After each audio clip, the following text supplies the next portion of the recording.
your attention, please. Shalom, everyone. My name is Future Priest Yisrayl Hawkins, and I want to serve you forever as a priest starting very soon. It's now time to start finding a seat for Sabbath services.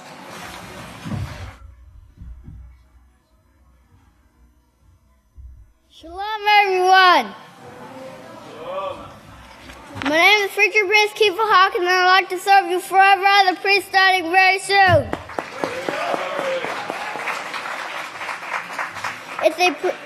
It's a privilege and honor to present the future priests and priestesses now entering the sanctuary.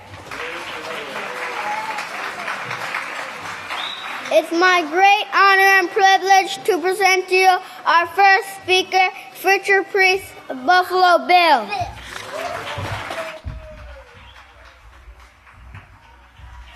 Shabbat Shalom, everyone. You may be seated. May the peace of Yahweh be with each and every one of you.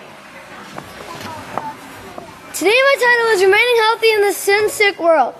When Yahweh created all things, He created some things clean for mankind to eat and some things unclean. Yahweh commanded mankind not to eat those things that He called unclean. Please turn to Deuteronomy 14 on page 159 verse 2. And we're going to read the laws that Yahweh inspired mankind to keep man healthy. It says in verse 2, "For you are a holy people to Yahweh, your Father. Yahweh has chosen you to be a special people for Himself, a special treasure over all the peoples who are on the face of the earth. You must not eat any abominable thing. These are the animals you may eat: the ox, the sheep, the goat, the deer, the gazelle, the roe deer, the wild goat, the mountain goat, the antelope, and the mountain sheep. You may eat of every animal that has a split off completely divided and that chews the cud. However, of these that chew the cud are those that have a split off. These you may not eat: the camel, the rabbit, or the coney. Although they chew the cud, they do not have a split off, and they are unclean to you. And the swine, the pig, is unclean to you. It does not chew although it has a split off, it does not chew the cud.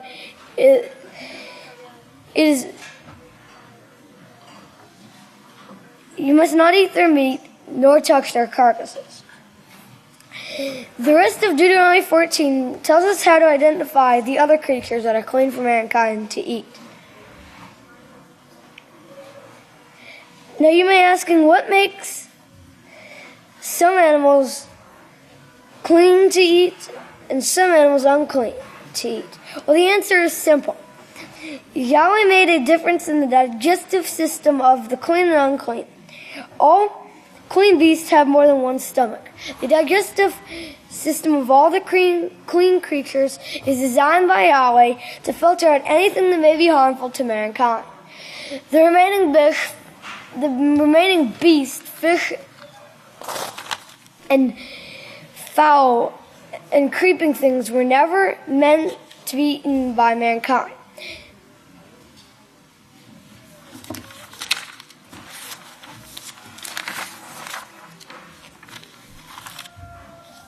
In the House of Yahweh's Way booklet, it says there's been much deception about these dietary laws Yahweh set in motion. One may hear stupid comments such as, "Those laws were only for the Jews. The Messiah made all meat clean to eat. I have a cast iron stomach. I can eat anything as long as I give thanks for it before I eat of it." Those who would make those comments are deceived.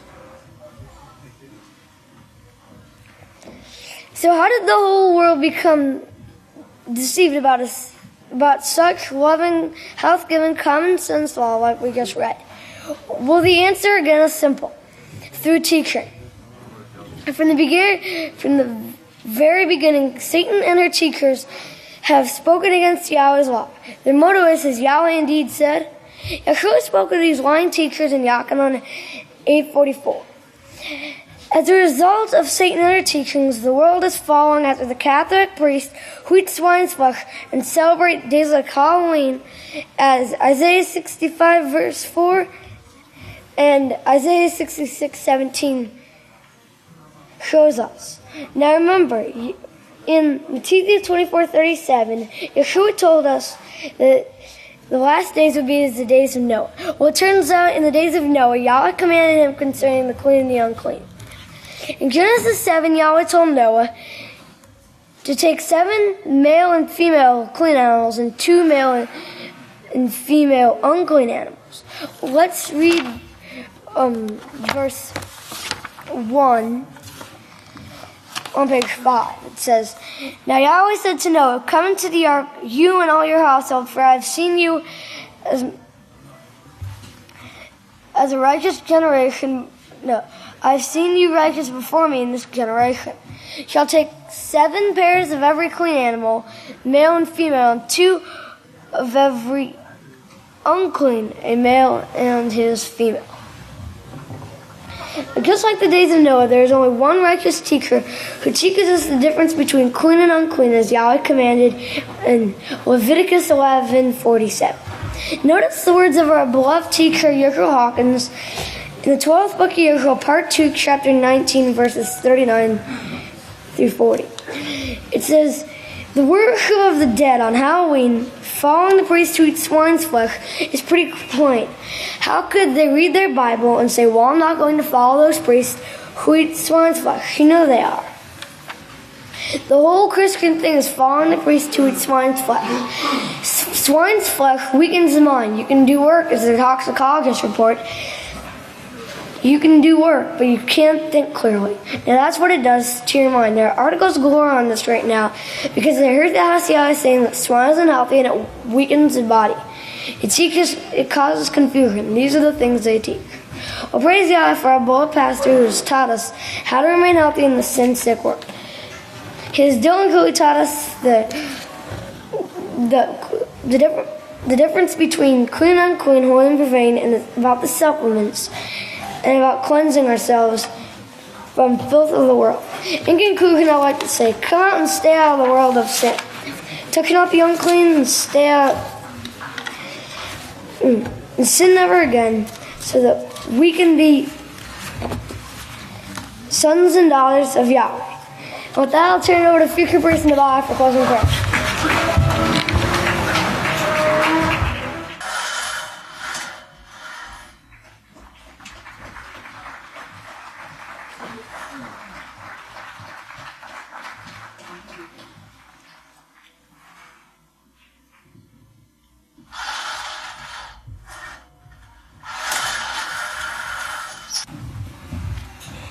And now for our first speaker, we get to hear from the great deacon Yisrayl Abelin. Shabbat Shalom, everyone. You may be seated. May the peace of Yahweh be with each and every one of you. The title of my sermon today is The Teaching and Keeping of Yahweh's Laws Brings Peace and Health, and the Breaking of Yahweh's Laws Brings Disease, Sickness, and Plagues. Now if you'll all turn over to Deuteronomy 28,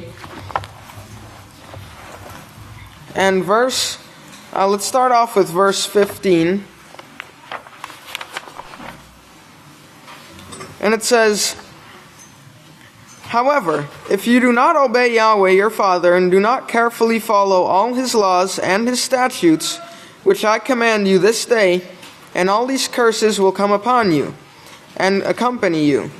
Let's go down to verse 18. It says, Cursed will be the fruit of your body, the produce of your land, the calves of your herds, and the lambs of your flocks.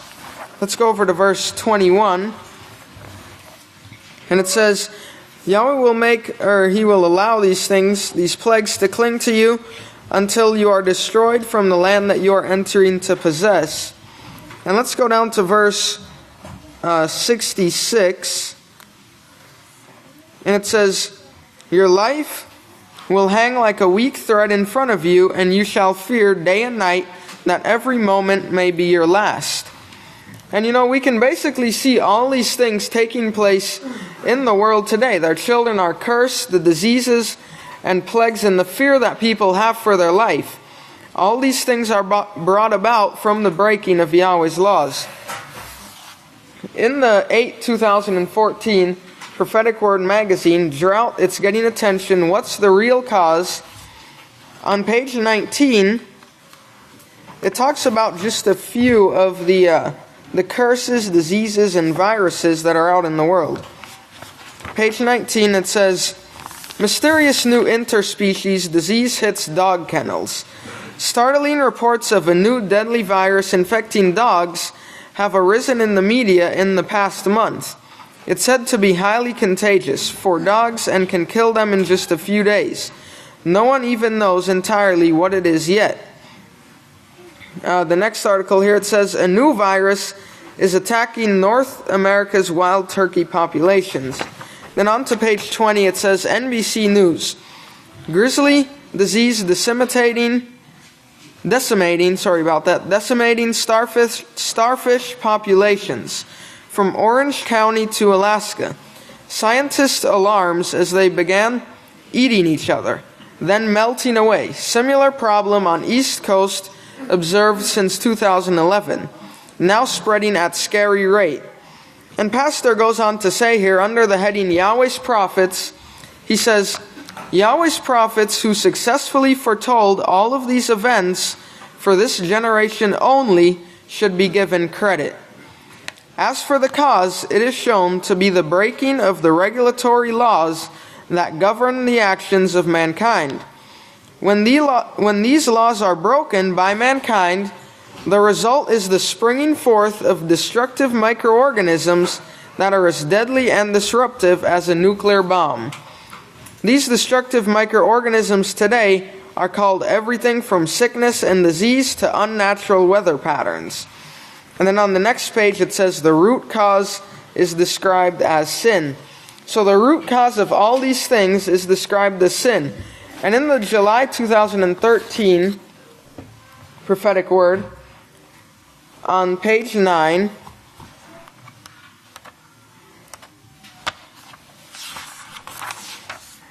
has some other things that the world is suffering from. It says, study finds 1 in 4 U.S. teens has an STD. And then the next article, childhood cancer statistics. Cancer is the number one disease killing children from age 6 months to young adulthood.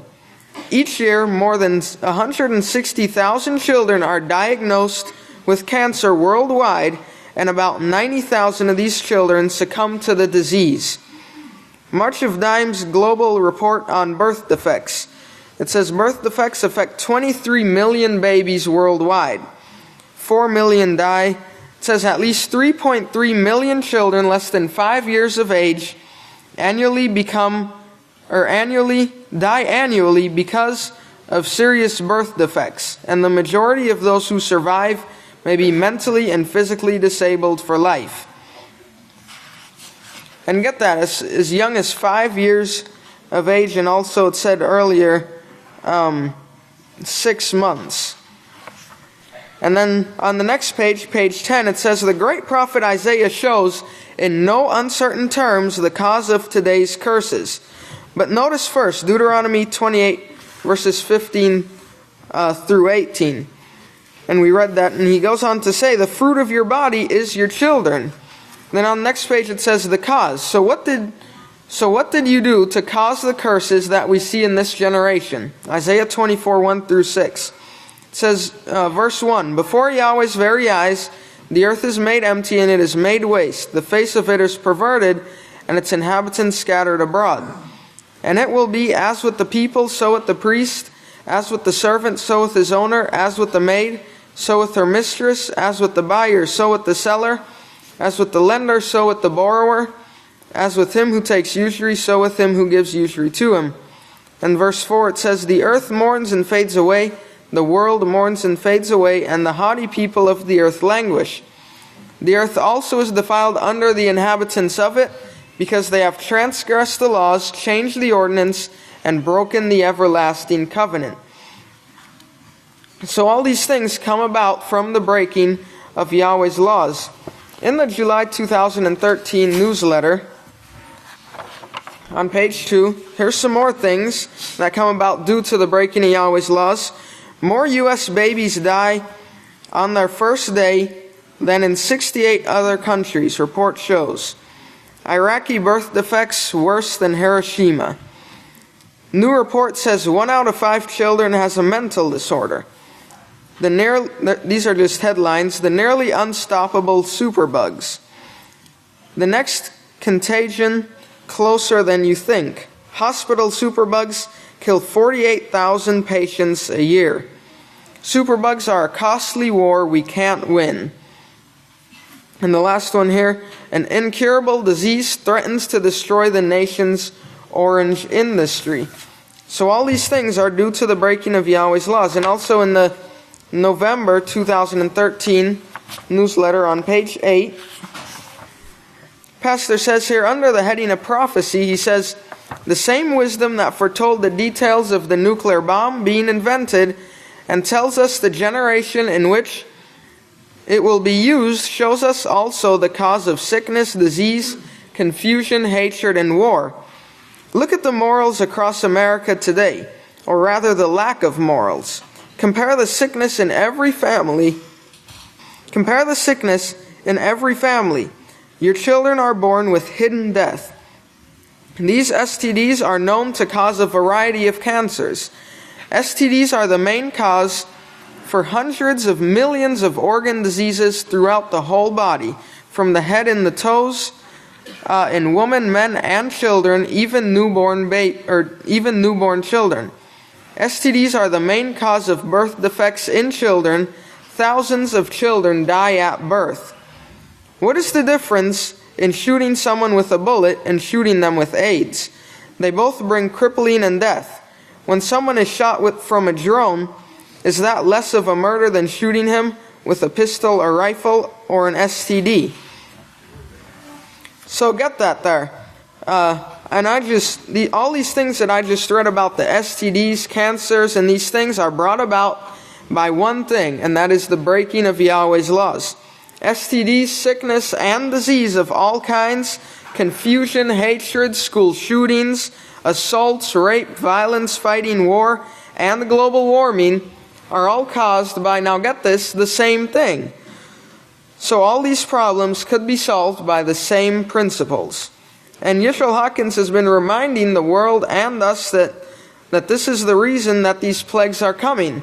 It's the breaking of Yahweh's laws. Now let's look at what the keeping of Yahweh's laws brings. If you'll turn over to Deuteronomy 28. 28, wow. Keep that number in mind. You know, that's one of the numbers on the stone. Wow. Well, let's look at verse 1 here. Deuteronomy 28, verse 1. It says, and it will be, if you will listen diligently to the voice of Yahweh your Father. This is found on page 169. It says, and it will be, if you will listen diligently to the voice of Yahweh your Father, by observing and doing all his laws which I command you this day, that Yahweh your Father will set you high above all the nations on earth, as his kings and priests. And all these things will come upon you and accompany you, because you obey Yahweh your Father. Blessed will you be in the city, and blessed will you be in the country. Blessed will be the fruit of your body, the produce of your land, and the young of your livestock, the calves of your herds, and the lambs of your flocks. Go down to verse 9. And it says, Yahweh will establish you as his holy people unto himself, as he promised you on oath, if you will keep the laws of Yahweh your Father, and walk in all his ways. Then all the people on the earth will see that you are called by the name of Yahweh, and they will fear you. Yahweh will grant you plenteous possessions in the fruit of your body, in the increase of your livestock, and in the produce of your ground, in the land Yahweh vowed on oath to your forefathers to give you. Let's go down to verse 14. For if you diligently observe and do all of Yahweh's law, then you will not turn aside from any of these laws which I command you this day, to the right hand nor to the left, by going after any god else to serve him. So remember, blessings come from the keeping of Yahweh's laws. So when we keep Yahweh's laws, we get blessed, we're protected, you'll be healthy. This is what you get when you keep the laws, right here. Clean, healthy food. You don't have to worry about trichinosis in the hamburgers and things like that. Praise Yahweh. If you'll all please stand. It's my great honor and privilege to turn it over to the great Kahan, David Himerman Hawkins.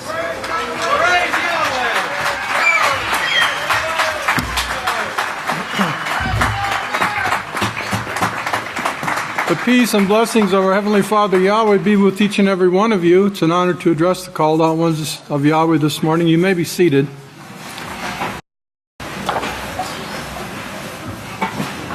The title of the sermon today is, "And I will give him the morning star, pastor's dream about the white stone, the judgment of acquittal." I'd like to continue where the great Khan Benjamin Krause left off last week.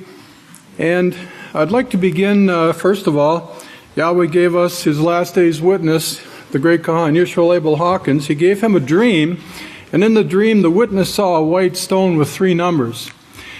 First of all, I'd like to show you the first slide here so that we can all see Pastor's beautiful face here.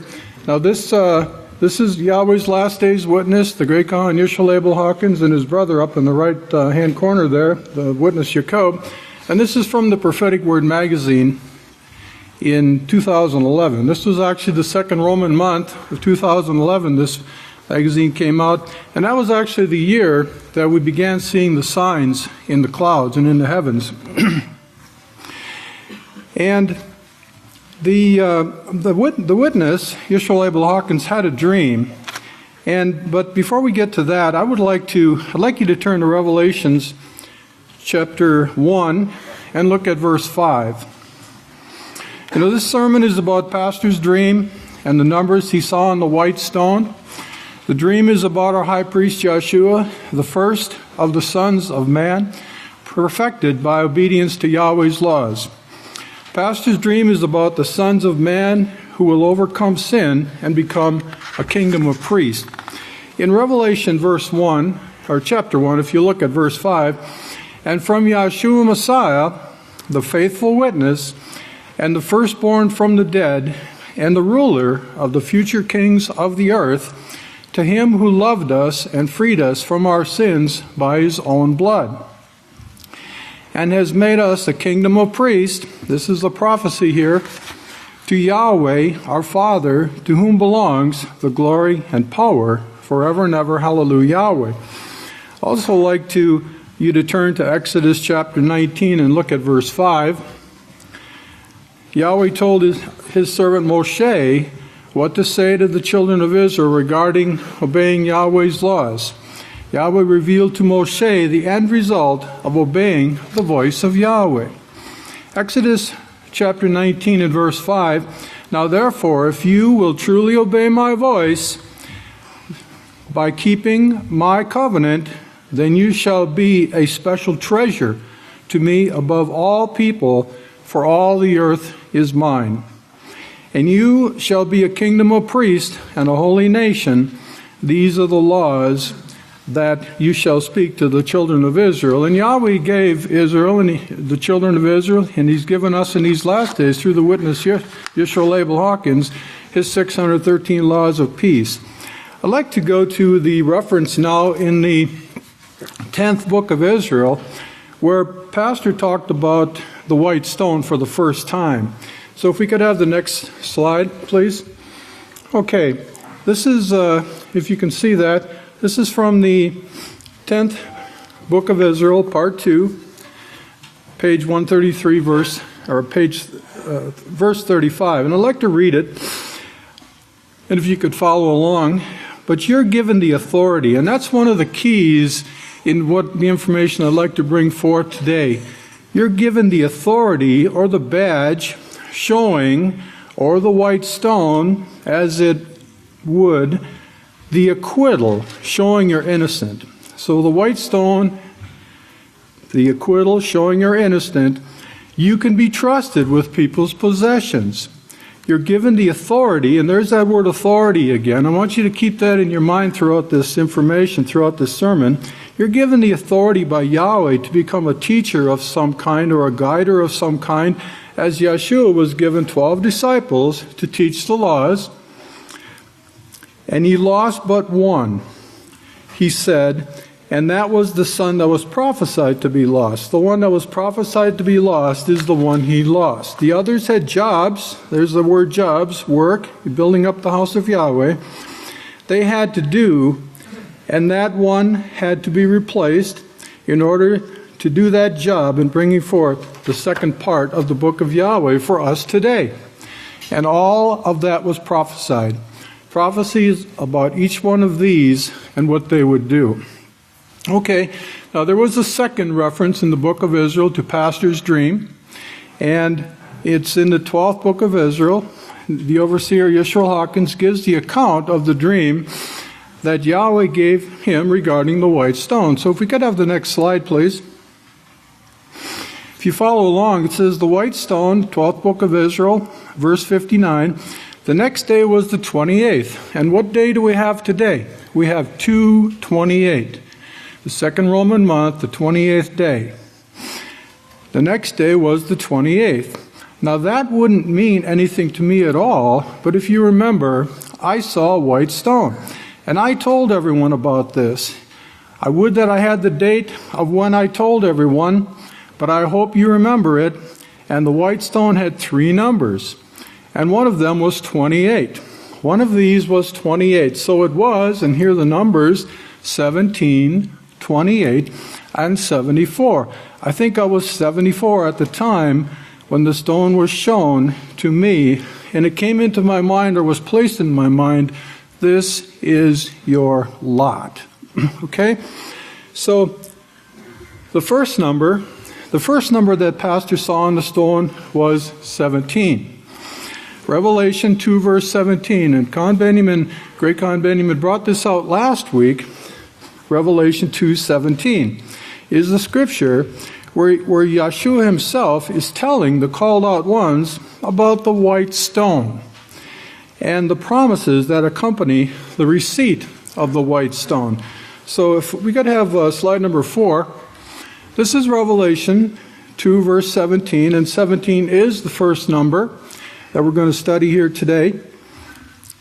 And so Revelation 2 verse 17, he who has an ear, let him hear what the Spirit, and this is Yahweh's Spirit, which is holy, guiding his house, guiding his plan, building his house, says to the called out ones of the house of Yahweh, to him who overcomes. And this is a very important word, overcomes. I will give to eat of the hidden manna, and I will give him a white stone, which signifies a sentence of acquittal. And in the stone, a restored name or a new name. The King James Version says new name. Book of Yahweh, the restored name. Both of them are very close, very similar. A restored name, Yahweh, written, which no one acknowledges except he who understands. We're going to study a little more about what this restored name means, new name means.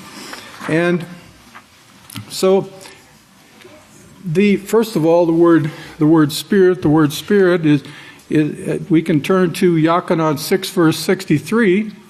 Yachanah 6 verse 63, where we read, it is the Spirit that gives life. The flesh is useless, and the laws that I speak to you, they are spirit, and they are life everlasting. So it's the laws of Yahweh in overcoming sin, becoming perfect as Yeshua was perfect, never sinned, and we have that opportunity to become just like our high priest Yeshua in overcoming sin.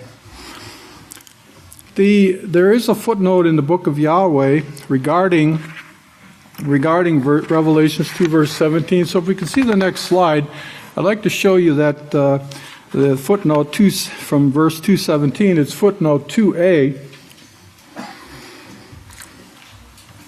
and it says, the white stone was an indicator in the days of the prophets, Messiah, and apostles that one who had been brought forth for judgment had been sentenced to be acquitted. In other words, innocent, acquitted of the accusations brought against him.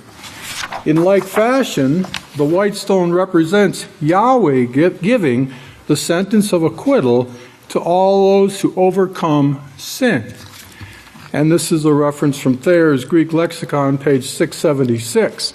So that is the significance of the white stone. It represents a sentence of acquittal. And it will be given to one who has overcome sin. In Revelation 2:17, Yahweh inspired Yeshua to list the criteria by which the called out ones will be judged if they qualify to receive the white stone. To him or her who overcomes sin. These are the ones who will be given the white stone, symbolizing the judgment of acquittal. At Passover 2014, the theme of the feast was Sin Never Again. When Yahshua returns, he will appear, as it says, the scriptures say, apart or separate from sin. He's not going to recognize those who are living in sin, what it means. If you turn to Hebrews 9 and verse 27, Hebrews 9 and verse 27, and while you're turning to Hebrews 9 verse 27, I'd like to read 1 Jochanan 3:4, which states, "He who commits sin transgresses also the law, for sin is the transgression of the law." So in Hebrews 9 now, in verse 27, we'll read 27 and 28, "And it is appointed for men once to die, but after this the judgment. So also the Messiah was once offered to bear the sins of many, and unto those who look for him he will appear the second time," and notice, apart from sin unto salvation. So now continuing with the words in Revelation 2 verse 17, it also talks about eating of the hidden manna. Eating of the hidden manna. The word hidden means concealed, and the word manna, just a straight definition, means an edible food or an edible gum material. In other words, it was the bread that Yahweh gave the children of Israel to eat. It was literal food, but the Revelation 2:17 talks about the hidden manna. So he or she who overcomes sin will also be allowed to eat of the hidden manna, and Yeshua fully explained what the hidden manna was in the book of Yochanan, chapter 6. So if you turn to chapter 6 in Yochanan chapter 6,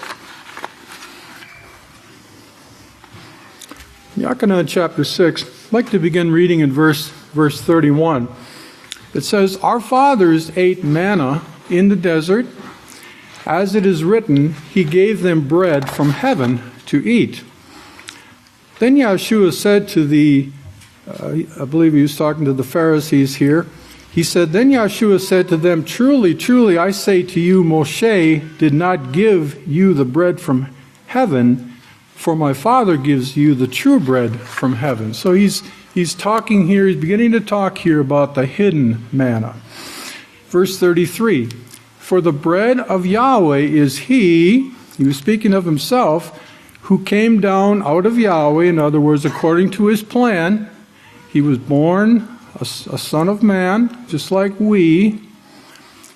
He came down out of Yahweh's plan, just as we're prophesied to be called out in these last days, and those who are listening to this message, the broadcast from the House of Yahweh today, are called out to hear the Yisrayl Hawkins' words in these last days.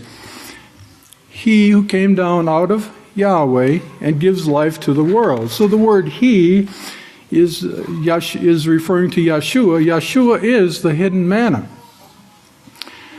Our Heavenly Father Yahweh planned from the beginning to bring forth a Son of Man who would choose to never sin. In Yochanan 6:34, "Then they said to him, Teacher, give us this bread always." Maybe he was speaking to his disciples here, if they call him teacher. But in verse 35, then Yahshua said to them, I am the bread of life. Okay? I am the bread of life. He who comes to me, in other words, follows the law as I follow the law perfectly, will never hunger. And he who believes in me will never thirst.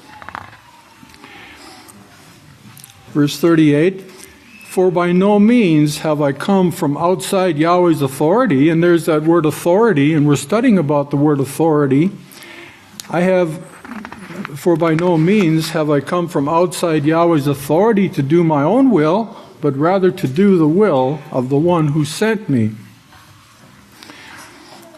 And this is the Father's will, who has sent me, of all whom he has given me, that not one should be utterly destroyed. No, Yahweh wants all of us to be in his kingdom. He called us for a purpose. He knows we can keep his laws, and he's working with each and every one of us.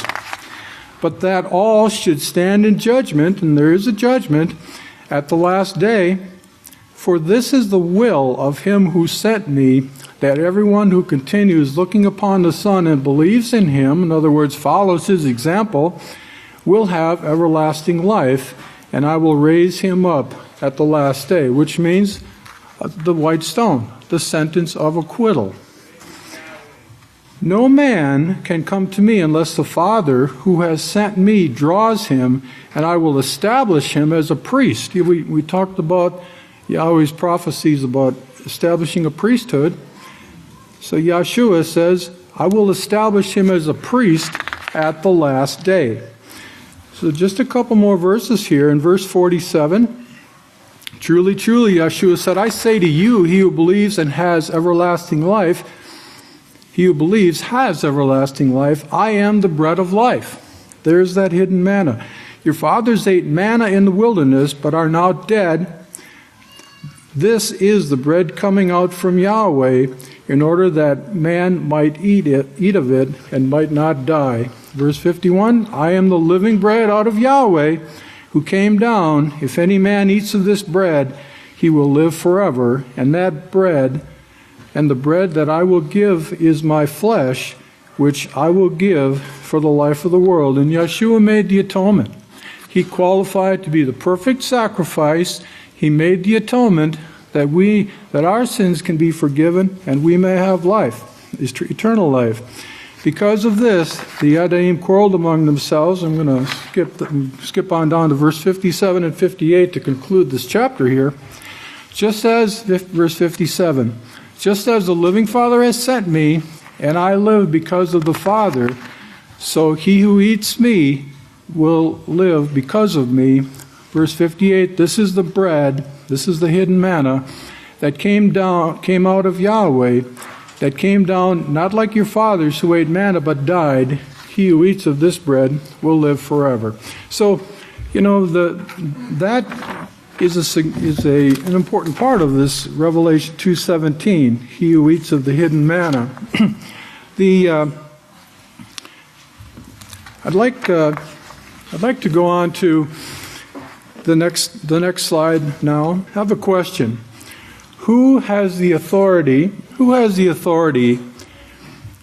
to give each individual called out one of the house of Yahweh the white stone, which is the judgment of acquittal? Who is worthy to judge the matter? The answer to this question is the second number that Pastor Hawkins saw in his dream about the white stone.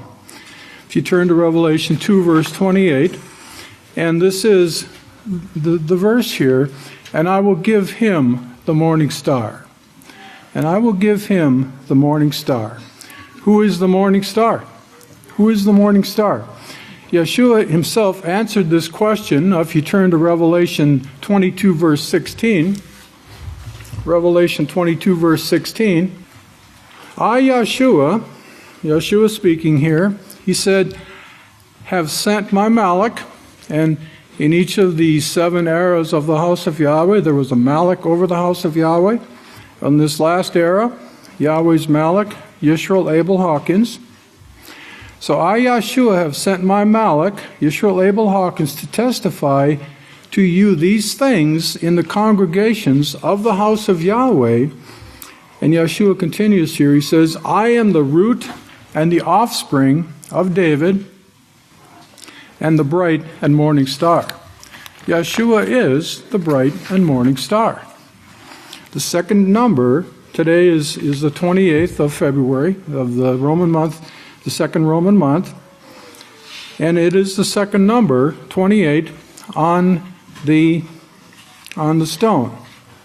As notice, Pastor said, I saw the white stone and I saw three numbers on it, 17, 28, and 74. Okay, for this congregation of the house of Yahweh, Yahweh's Malach in his last days, his last day's witness, Yisrayl Abel Hawkins. I'd like to, so following up on the judgment, I'd like you to look at, I'd like to turn to slide number 7, the next slide here. Okay, I listed these 4 scriptures here rather than having you turn to them because they all talk about Yeshua, the righteous judge. The first one, 2 Timothy 4, verse 8, from here on there is stored up for me a crown of righteousness, which Yeshua, the righteous judge, will give me at that day, and not to me only, but also to all those who love his appearing. And the second scripture there, 1 Corinthians 4:5, therefore judge nothing before the time, wait until Yeshua comes, who will bring to light the hidden things in darkness, the things hidden in darkness, and will reveal the secret intentions of man's hearts. And then each man will receive praise from Yahweh, and prayerfully for each and every one of us, a sentence of acquittal. Let's look at Yochanan 5, verse 22. Yochanan 5, verse 22, for the Father does not judge any man, but has committed all judgment to the Son. In verse 30, I, Yeshua, can of my own do nothing. As I hear, I judge, and my judgment is just, because I do not seek my own will, but the will of the Father who has sent me. And Pastor Hawkins is teaching us the will of the Father. He is the Yahweh's mighty Malach sent in these last days to teach us Yahweh's laws and his prophecies. And let's look at the last verse there, Revelation 20, verse 12. And I saw the dead, small and great, standing before Yahweh, and the books were open, and another book was opened, which is the book of life, and the dead were judged out of those things which are written in the books according to their works. So, let's go on to it says, those who receive the white stone will also receive a new or restored name, which no one acknowledges except he who understands. I'd like to look at the next slide. Here are the definitions of the King James words here, or the words, the Greek words. And the first one there is the word translated new in the King James Version, restored in the Book of Yahweh. They both mean essentially the same. It's freshness, but the critical one here, the important one is the name. The name. If you look at that Greek word 3688, and you see what I've got highlighted there, it's authority, character. Given a new name. Those who overcome sin, receive the sentence of acquittal, will receive authority from Yahweh. Remember in Pastor's vision, he said he'll have authority to be a teacher, a guider, a person who can teach and guide others in Yahweh's righteous way. Well, that's what that name is signifying. Authority, character, the righteous character of Yahweh. And so the restored name is describing the position and authority of those who receive the white stone. This is a description of a job, a position, an office that a called out one who overcomes will receive in the kingdom of Yahweh. So, I mean, you can go back to what Pastor wrote in the 10th book of Israel. He uses the word authority twice. You're going to be given authority. Those who overcome sin are going to be given authority. So, okay, so this brings us to the third and final number that Pastor Hawkins saw in his dream. If we continue to count, we started with 217, and we counted up to 228. If we continue to count the verses in the book of Revelation, beginning with Revelation 2:17, 2:18, 2:19, up to 2:28, which we have today, 2:29, and then we switch to chapter 3, 3:1, 3:2, and we go all the way up to the 74th number, beginning with 17. We come to Revelation 5, verse 12. Revelation 5, verse 12. So if we could have the next slide. The next slide, this shows the counting. This shows the counting, if hopefully you can read that. The left-hand column, the first number in the left-hand column is Revelation 2:17, the number 17. And then you see highlighted Revelation 2:28. So and then the column just to the right of the Revelation column shows the numbers 17, 18, on down to 45 there, and then over to the next column down to 74, the last one listed there. And it counting the verses in the book of Revelation, starting with 2:17, we end up with, on number 74, Revelation 5, verse 12. Okay, so I'd like you to turn to Revelation 5, Revelation chapter 5. I'd like you to turn to Revelation chapter 5. And I'm not going to read all of it, but I'd like to start reading in verse 5. Revelation 5 and verse 5. But one of the elders said to me, "Do not weep. Behold, the Lion of the tribe of Judah, the root of David, has overcome." You know, I think it's significant that that word overcome is used there. To open the scroll and release the 7 seals. Verse 6. And I looked, and behold, in the midst of the throne, and the 4 living creatures, and in the midst of the elders stood a lamb.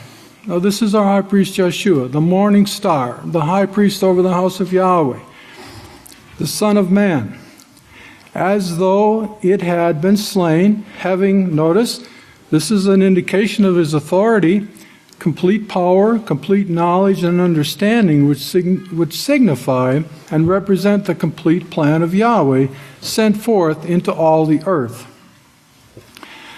Verse 9, let's go to verse 9. And they sang a new song, saying, "You are worthy to take the scroll and open its seals, for you were slain and have redeemed us to Yahweh by your blood out of every tribe, language, people, and nation, and have made us a kingdom, and have made us kings and priests to those who will receive the white stone, the judgment of acquittal, have made us kings and priests to our Father, and we will reign upon the earth." And I looked, and I heard the voices of many Malachim surrounding the throne, and then skip down now. Well, I'll finish that. And the creatures and the elders, and the number of them were 10,000 times 10,000 and thousands of thousands. And now notice verse 5, verse 12, Revelation 5, verse 12. Saying with a loud voice, and as you read these words, this is the authority that will be given to the called out ones in this kingdom of priests. This is what the Lamb is worthy to receive, and we're in the process of qualifying to receive. Worthy is the Lamb who was slain to receive power and riches and wisdom and strength and honor and glory. And if Yahweh left anything out in those 6 words, blessings. Anything else we're going to need? Blessings. And so Yeshua, the morning star, the Lamb, the high priest of the house of Yahweh, the Son of Man, who learned obedience from the things he suffered, he is worthy to receive power, riches, wisdom, strength, honor, glory, and blessings. This is the restored name. The new name, the restored name, is being given power and riches and wisdom and strength and honor, glory, and blessings. The restored name is being capable of having this authority without hurting anyone. And that's part of what Pastor said in his dream. He said, doing these things without hurting anyone else or their possessions. This is part of it. Receiving these things which can't be purchased with money. They can't be purchased with money. These things can't be purchased. They're not for sale. But we can qualify by keeping Yahweh's laws. These characteristics will be used by those who receive the white stone, the judgment of acquittal, for totally righteous purposes, just as our Heavenly Father, Yahweh, is a totally righteous being.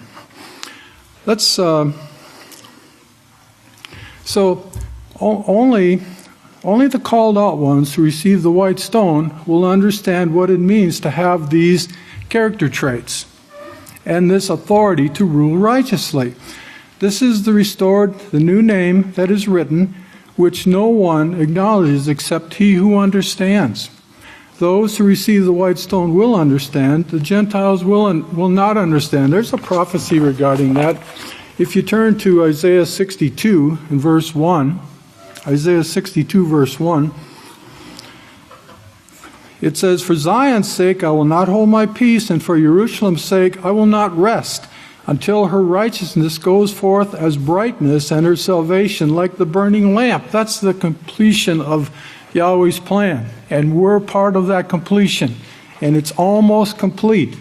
Verse 2, "The Gentiles will see your righteousness, and all kings your glory. You will be called by a new name, which the mouth of Yahweh will name." And verse 4, "You will no longer be termed forsaken, nor will your land be any more termed desolate. And for Yahweh delights in you." And that's part of that word there. And notice the verse 11 of this prophecy. "Behold, Yahweh has proclaimed to the ends of the world, saying to the daughter of Zion, Behold, your salvation comes." When the word Khan Yehuda in his sermons brought out that when you see the word salvation in book 1, it means Yahshua. And notice, his reward is with him. These blessings that in Revelation 5:12 that the Lamb is worthy to receive, the sentence of acquittal will allow us to have those same blessings. His reward is with him and his work before him. So I'd like you to, let's see where, that word "my delight" in this prophecy here, it says my delight. That's Yahweh delights in you, and it's a value. The Hebrew word means a valuable thing. We've heard about one of the viewers of the Prophetic Word program or the broadcast in England. He said, "Yisrayl Hawkins delights our screens." This is a fulfillment of this prophecy. Yisrayl Hawkins delights our screens, he said. And so you see how Yahweh's plan is being fulfilled.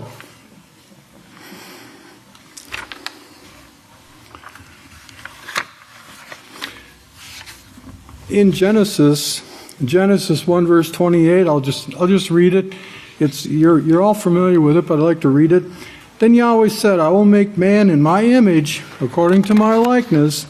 They will have rulership over the fish of the sea, over the birds of the air, over the cattle, and over all the earth, and over every creeping thing that creeps upon the earth." And this is the authority that Yeshua has qualified for, and we're in the process of qualifying for.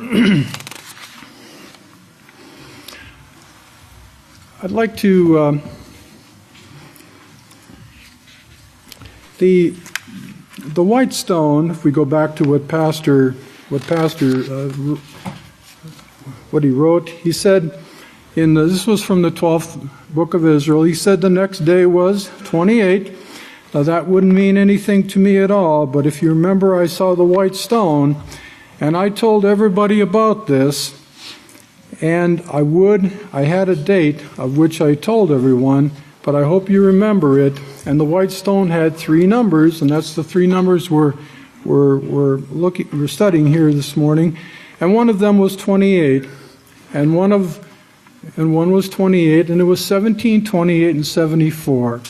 And I think I was 74 at the time when the stone was shown to me, and it came into my mind, or was placed in my mind. This is your lot.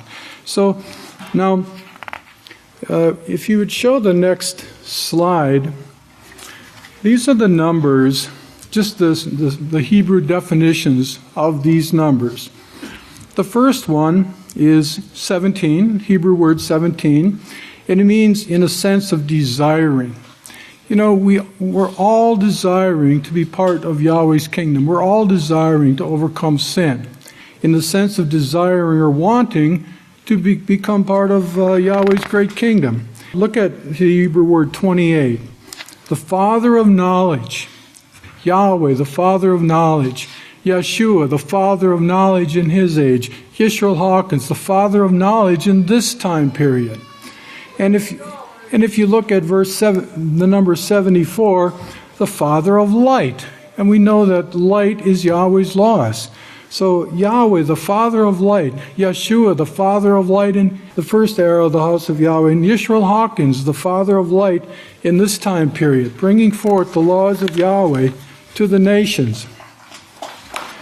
And if you look at the last definition here, the word stone, it's a pebble, as worn smooth by handling. And to me, this indicates the trials and tests that Yahweh told us we would go through. It's a stone worn smooth by handling, by trying and testing. That is, by implication, the use as a counter or a ballot, a verdict of acquittal, a ticket into Yahweh's kingdom. When a newcomer comes to the house of Yahweh, they go through baptism counseling, they request baptism, they go through counseling, they receive a ticket. Don't lose this ticket. They're going to ask you for it. You need to have it, or you won't be baptized today. So this pebble represents, this stone of acquittal represents a ticket into Yahweh's kingdom for those who overcome. It's a vote of confidence by our high priest Yeshua that this one has qualified. I'd like you to, the white stone is a lot reserved and waiting for Yahweh's last day's witness, Yisrayl Abel Hawkins. Remember, in his dream he said, "This is my lot." We, the seed of the witness, the called out ones of the house of Yahweh, can also receive a white stone if we overcome sin and eat of the hidden manna, our high priest Yeshua. And I'd like you to go to Psalm 17, verse 1. Turn to Psalm 17, verse 1. I'd like to read verse 1, 7, 9, and 15 in Psalm 17. Hear the righteous, O Yahweh, attend to our cry. Our prayers come not from lying lips. Let your sentence of acquittal, come from your presence, Yahweh. May your eyes see our righteousness. And if you look at verse 7, show us your marvelous loving kindness, you, Yahweh, who saves us by your right hand. Who sits at the right hand of Yahweh? Yeshua, the morning star, the great high priest of the house of Yahweh. You do save those who put your trust in you, Yahweh, from foes who would rise up against us. Hide us under the shadow of your great wings. Keep us as the apple of your eye. And look at verse 15. But as for us, we will behold your face in righteousness, and we will be satisfied, Yahweh, when we awake, Yahweh, with your likeness, Yahweh, we shall behold you face to face. And overcoming, receiving the sentence of acquittal, is coming into the likeness, the image of our Heavenly Father, Yahweh. We saw in this. I'd like to show the last slide here this morning. The last slide. I'd like to read these verses together. I'd like to read these three verses in their entire context. Revelation 2, verse 17. He who has an ear, let him hear what the Spirit says to the called out ones of the house of Yahweh. To him who overcomes, I will give to eat of the hidden manna. And I will give him a white stone, which is a sentence of acquittal. And in the stone, a restored name, Yahweh, written, which no one acknowledges except he who understands, except he who has understanding of Yahweh's plan and Yahweh's laws and Yahweh's prophecies and Yahweh's witness in these last days. And then look at Revelation 2:28, and today is the 28th day of the second Roman month, and I will give him the morning star, our high priest Yeshua, who has qualified. And the 74th number there, Revelation 5:12, saying with a loud voice, and this is a description of the authority of those who will enter into Yahweh's kingdom, because this is the authority that awaits Yeshua, and he's qualified for this. Worthy is the Lamb who was slain to receive power and riches and wisdom and strength and honor and glory and blessings. That is a description of the authority. So if now the stone, to finish up here this morning, the word stone, worn, the pebble, worn smooth by handling, worn smooth by the trials and tests that we go through, and the overcoming that we're striving to overcome sin completely. If you would turn for the last scripture this morning to 1 Kepha 4, verses 12 and 13. 1 Kepha 4, verses 12 and 13. 1 Kepha 4, verses 12 and 13. Beloved, do not be amazed concerning the fiery trial which you must undergo in order to be tested, as though some alien thing were befalling you. But rejoice in the fact that you are partakers in the Messiah's suffering, that when his glory is revealed, in these scriptures that we just read, Revelation 5, verse 12, for example, when his glory is revealed, that you may also be glad with exceeding joy. So may Yahweh bless your understanding of Yahweh's great plan, his great house, his great witness, his great morning star, our high priest Yeshua. If you'd all please stand. It's my honor and privilege to introduce to you the great Kohan, Benjamin Krause Hawkins.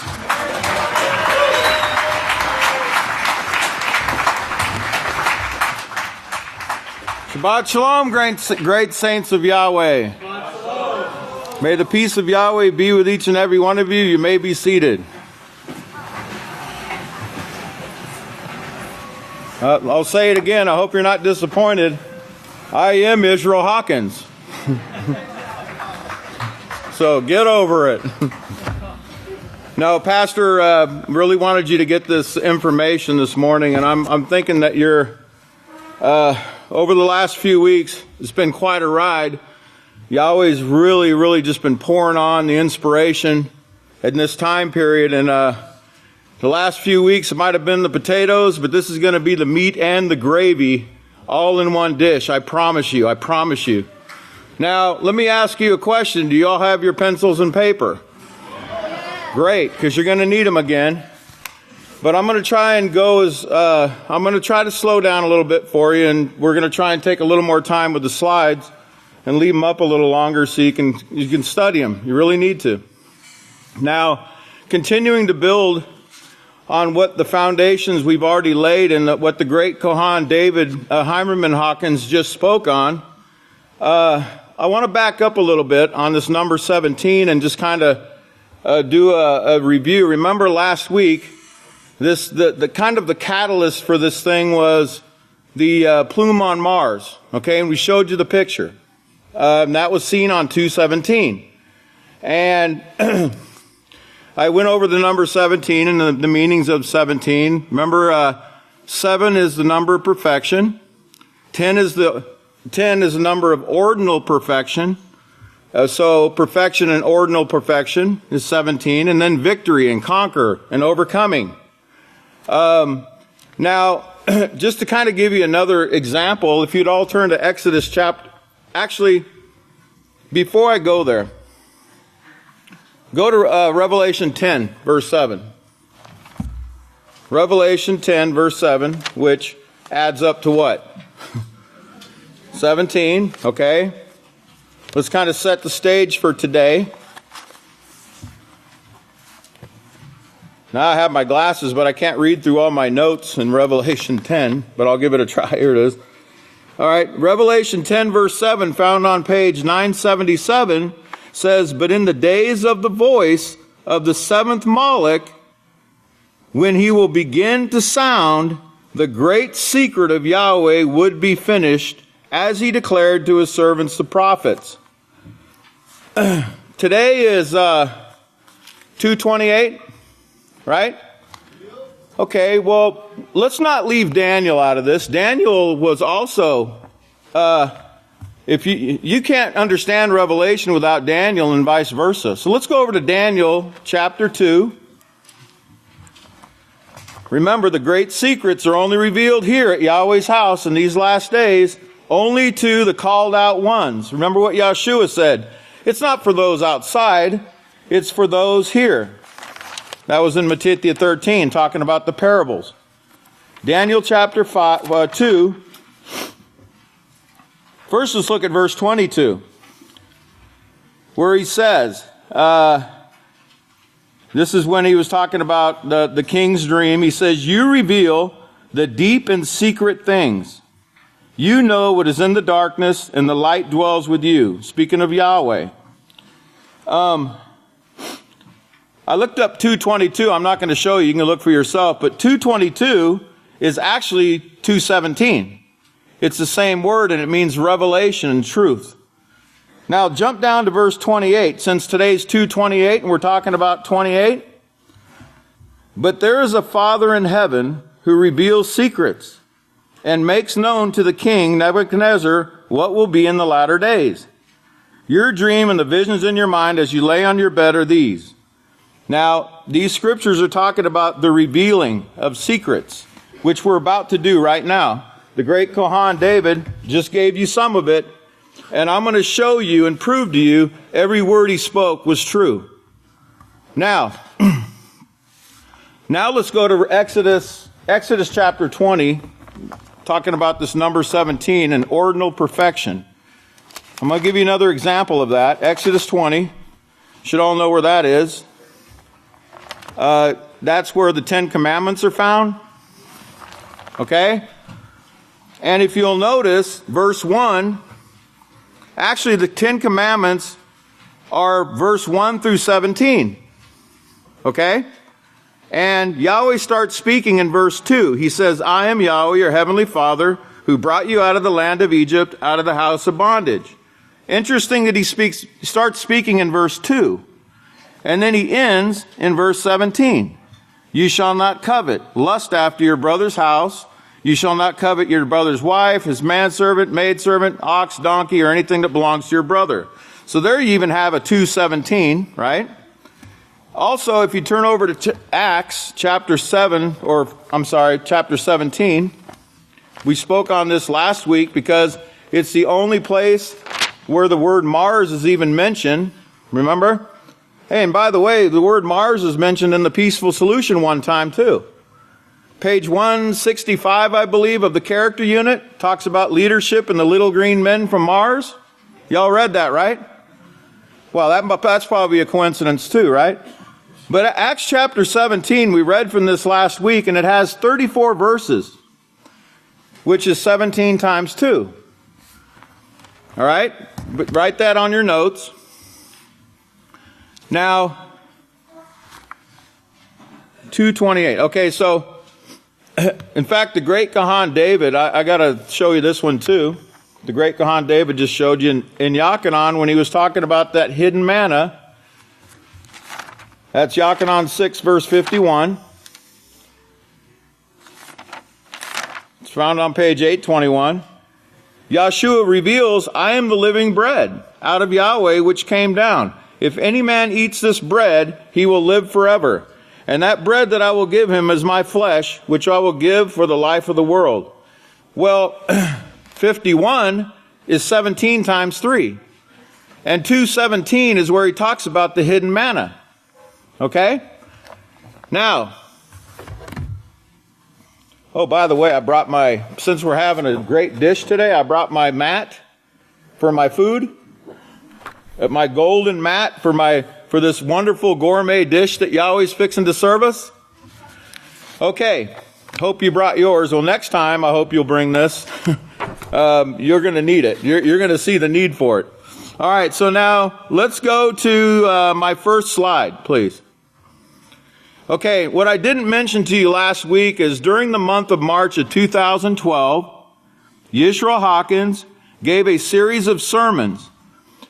The first one was dated 3/10/12, which was 2 days before the plume on Mars was seen.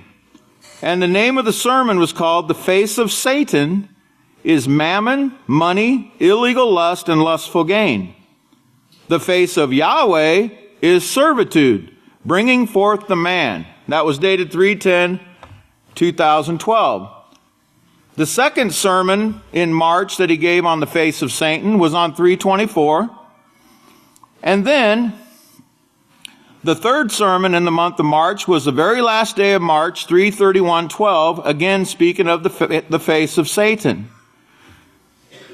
Those are the only times he gave that series of sermons during the month of March of 2012, which I thought was interesting, seeing that his face was seen on Mars during that month. Can I have my next slide? Now, last week I told you about the plume on Mars being seen on May 17th, 1997. And I only kind of left it at that. And there was a reason for that, because it really hadn't been revealed to me at that time what the connection was, other than I knew from pastors' writings that Satan was cast out in the midst of tribulation, which this would have been right after April of 1997 when the peace treaty was shut down. Remember? The peace treaty was signed September 13th, 1993. It went into effect October 13th, 1993. And exactly 3.5 years later, as Daniel spoke, that treaty was shut down. The sacrifice ceased, remember? And that would have been April 13th, 1997. The very following month, on May 17th, is when the plume on Mars was seen the first time. And it was seen on May 17th, which was a Sabbath day, which means we would have been gathered here on that day. But also, it was Omer number 24. That is very significant. Can we, first of all, have my next slide? Because I want to give you the definition of 517 from Strong's. And the first one says mother. And the second one, point of departure or division. Point of departure or division. Remember, midst. The midst. Division. Okay? The midst of tribulation. And departure. Okay? Departure. Keep those words in mind. That's 517. Now go to the next slide, please. So a great deacon in Yahweh's house, as I was walking off the stage last week, said, hey, you know what? He said the 17th was when it was seen, but it was the 24th day of the Omer. And he had looked it up, and he showed me this definition. Dumbfounded, astonished, and it says C 1740. So can we go to the next slide? 1740 means what? Cast out. Cast out. Now that must be a coincidence, right? It means to thrust out, to cast away. Remember Revelation 12:9 through 11. Satan is cast out.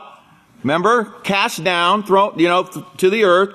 Now, that's not going to mean much to you right now, but by the end of this sermon, I think it's going to mean a little more to you about that cast out and what that's talking about.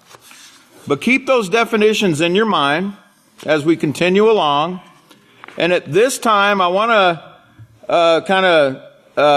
do a little rehearsal or a little review. So I need you to play disc 1, please. And can we turn over to Revelation chapter 1, please? He gives us greetings in the first six verses, but notice what he says in verse 7 to start off this whole thing. But notice what he says in verse 7 to start off this whole thing. But notice what he says in verse 7 to start off this whole thing. Behold, he is coming with clouds.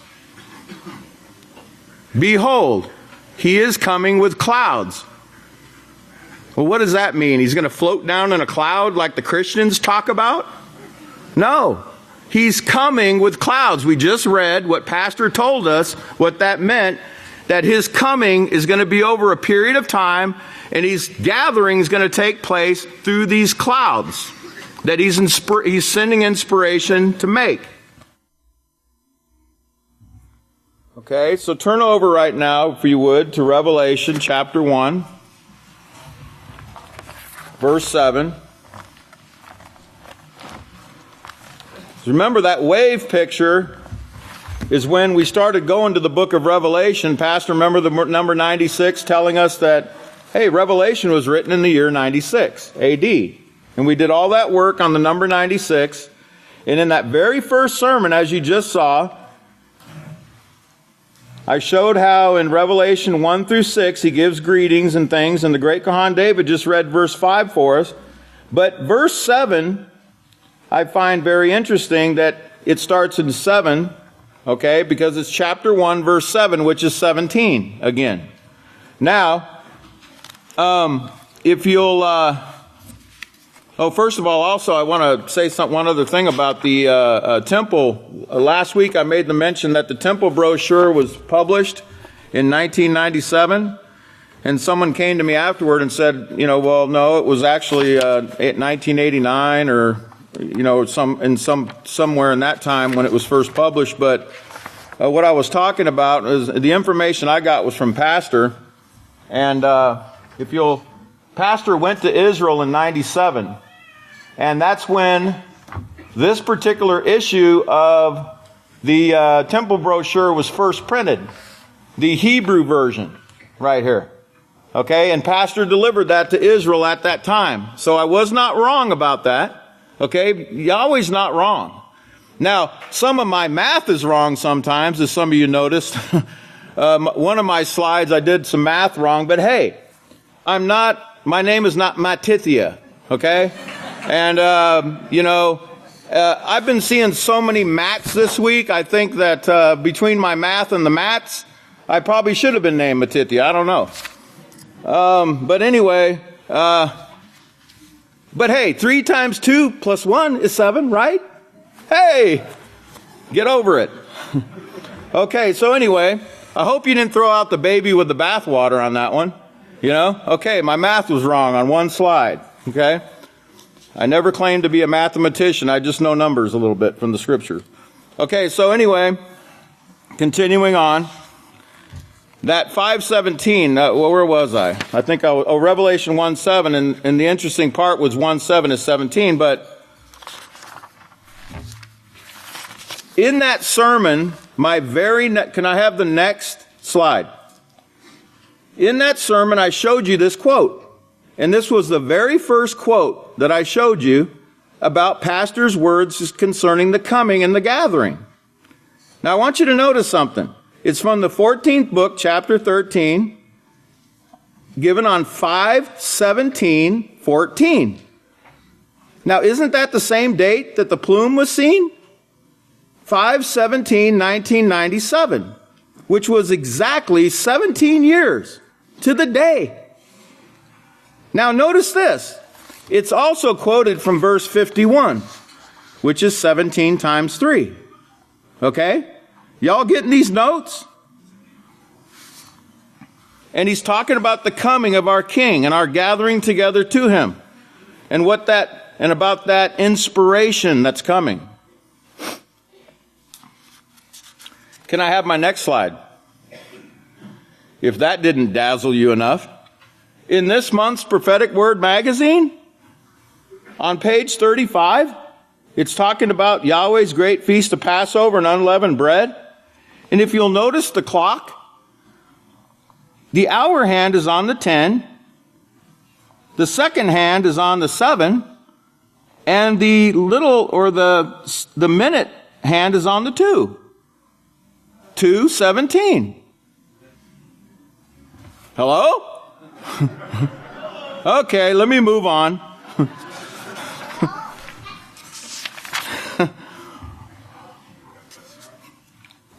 Hey, it just can't be a coincidence, right? I mean, it just can't be. And even that little hand, that little thing that's sticking off that little hand is on the 5, and then there's the 2 on that side and the 10 over there, and that's 17. I mean, you just can't make this stuff up. It is time for you to learn about 2:17. Okay, now, I want to remind you of the definition of 2:17. Can I show the next slide, please? 2:17, remember, meant flame, light, or fire, and it meant revelation, used of the sacred lot of the Hebrews. Okay, but revelation and sacred lot, I want you to keep those in mind. If you'll now go to the next slide, I want to show you the calendar of this month. I thought this was quite interesting. You have Pastor there at the top with his rainbow sash, and he quotes, "So when these things begin to come to pass, then look up and lift up your heads, because your redemption draws near." Luke 21:28. Last week and this week was the 21st and the 28th. Okay? Now, here's what I would like you to do. Remember what the great Kohan David just said about counting 74. If you'll start 28 there, show the next slide. Okay? Up to 59 through the month of March would be 59. Show the next one, please. Okay? And then you'll find the fourth Roman month, April 15th. That's the tax deadline. Just kidding. April 15th. Well, what's that all about? Okay, well, here's what's interesting about April 15th. Can you go to my next slide? If you look at this month's calendar at the very bottom, there's a quote. And it says, "How do you overcome?" Now, isn't this interesting that he'd be talking about overcoming in this particular month's calendar? How do you overcome? You do what the priests at the house of Yahweh, where Yahweh says, "I will choose to place my name in the last days." You do what they teach you to do, humbly, without going to the right or to the left. That's what you're told to do, and that's what brings you to this overcoming. That's a quote from 4:15:14. Exactly 1 year before the upcoming 4:15 that's coming up. Now, what's interesting about that, let's go to the next slide so I can show you the actual quote. This is the actual page, chapter 10, and the title is, "The Roman Catholic Church is Coming to an End in This Generation. All rule will soon be given to the sons of Yahweh." Now, this is from 4:15:14, okay? And I'm going to read you the whole quote. Verse 37. So practice these judgments and prove to Yahweh how angry you can become, how long you can hold your anger, how long you can hold your bitterness and your hatred, how hateful you can be with your mouth and your mind and your brain. No, you have to come here and overcome that. Yahshua said to him who overcomes, not to him that yields to it. How do you overcome? You do what the priests at the house of Yahweh, where Yahweh says, I will choose to place my name in the last days. You do what they teach you to do, humbly, without going to the right or to the left. That's what you're told to do, and that's what brings you to this overcoming. I would say 90% of the people here in this congregation are there. They're to that point, at least that, maybe more. Praise Yahweh. And this is from 4:15-14. The verse that was taken from was verse 37. Please write that down. Verse 37 from 4:15-14. Please write that down. Go to the next slide, please. I want to do another count now, a different way, okay? Now all this ties in because Yahweh's going to give you two witnesses that the great Kohan David was right about what he just showed you about Revelation 5:12 and about the morning star, okay? Now let's start at the 28. Remember, your count would begin at sundown the 27th, right? So 28, go to the next slide. Okay, and you'll see in March, the 31st would be 33. Go to the next slide. Okay, and then you would go all the way through the month of April. Now go to the next slide. The 74 would be 5/12. 5/12. Isn't that what the great Kohan told you? Revelation 5:12. Okay? But I want you to notice something else. It's the 37th day of the Omar. 37. Okay, you just saw that number, right? That's the quote that Pastor quoted from in the 4:15-14 sermon, that of overcoming. Keep these in mind now. Keep morning star in mind, okay? And let's go now and turn over to Jeremiah chapter 51. Jeremiah 51. And I'll give you a page number in just a moment. And I hope I'm not going too fast. And I hope I'm not going too slow, but I hope I'm not going too fast. But it's on page 618. We're going to read Jeremiah 51. And we're going to start, I believe, at verse 19. Is everybody there? I need you to be looking at this. It says, the portion of Jacob is not like them. Actually, if we set it up, let's go ahead and back up a little bit.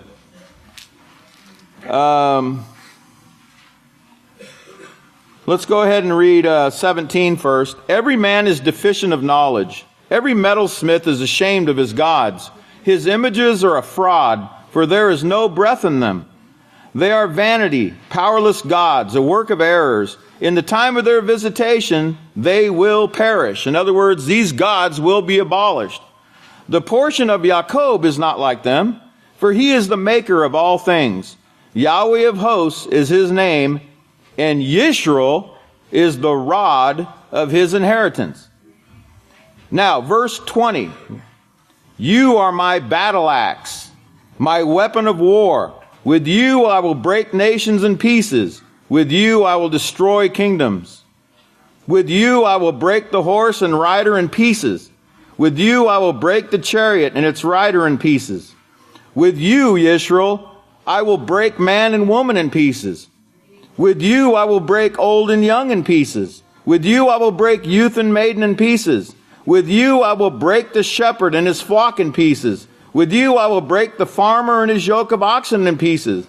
And with you I break governors and rulers in pieces. Speaking of Israel, this is not speaking of Babylon. He speaks of Babylon in the next verse. But you, Babylon, I will repay. The scholars all wonder about this verse here. They all wonder, is this talking about Babylon or the nation of Israel? No, it's not talking about either. It's talking about Yisrayl Hawkins. Okay? Yisrayl Hawkins is his battle axe. Don't let that worry you.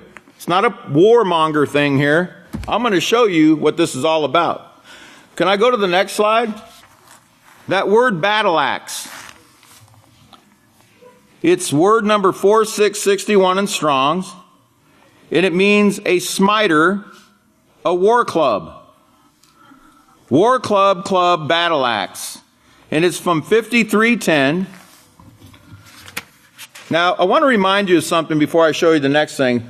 Turn over to 2 Corinthians 10:4. 2 Corinthians 10, verse 4, and I'll give you a page number. It's page 906. And let's start at verse 3.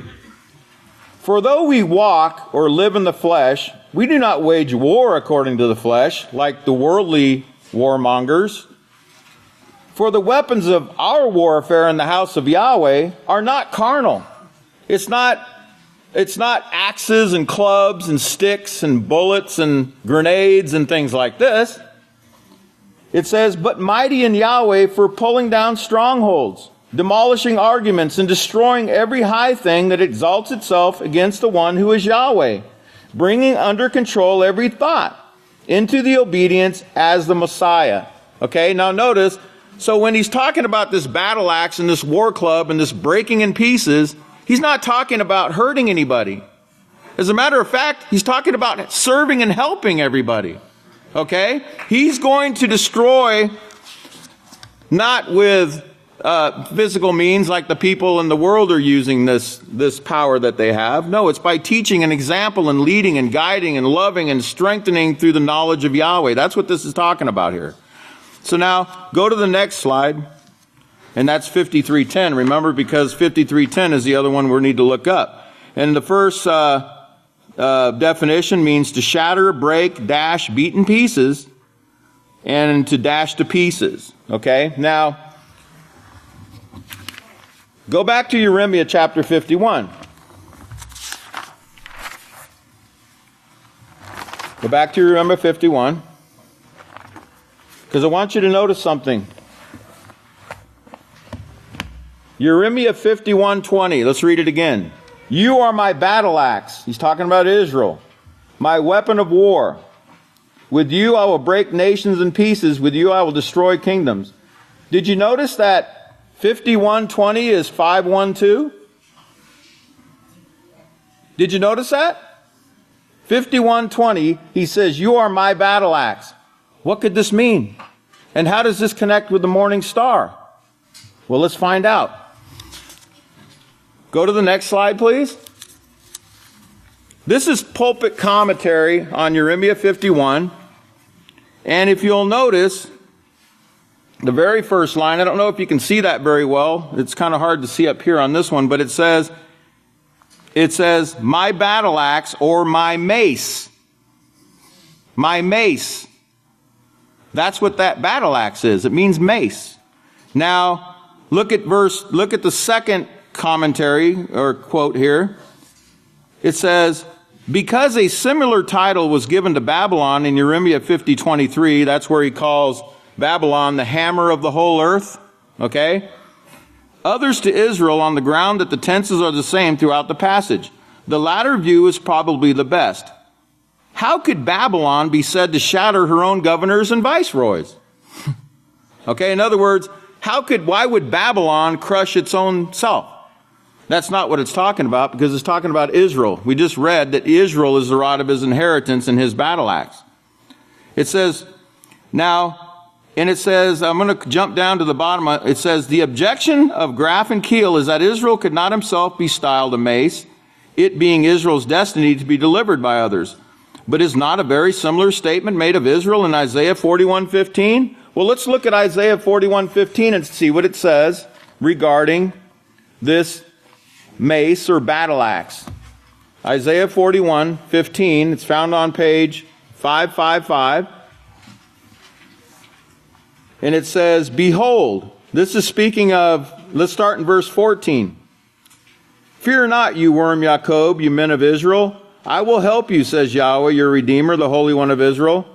Behold, I will make you into a new threshing sledge with sharp teeth. You will thresh the mountains and beat them small, and make the hills like chaff. You will winnow them, and the wind will carry them away, and the whirlwind will scatter them. You remember what Daniel said in Daniel 2:44 about that stone that breaks this into pieces and it scatters it like the summer, the chaff from the summer threshing floor? Y'all remember that, right? I think it's Daniel 2:44. This is speaking of Israel. This is not speaking of Babylon. Okay? Now also, let's go to Psalm 149, because it tells us also to refer to that. Psalm 149. Psalm 149, and it's found on page 494, and we're going to look at verses 7 through 9.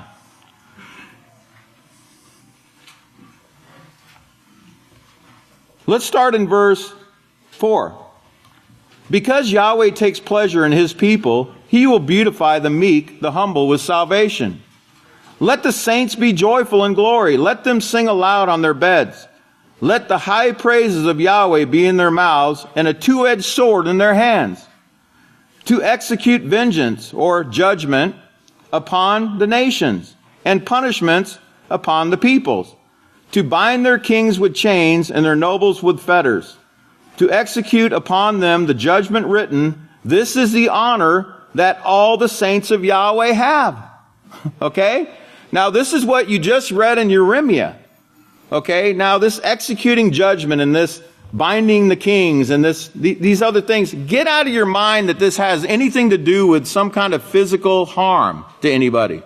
This is about teaching an example and teaching the peaceful solution, okay, as we're going to learn more of as we go through this. Okay, now, that's the commentary. Now, I want to go back again to the third sermon that was given on the wave. And I want to, at this time, play disc 2, please. Y'all remember the Russian flag? With the sickle and the hammer. Write that down, sickle and hammer. Because the earth has a sickle and a hammer, but Yahweh does too. Okay? But Yahweh's is a peaceful one. But Yahweh's is a peaceful one. But Yahweh's is a peaceful one. Now watch this. This is the Belova missile that they've been testing. And it means mace.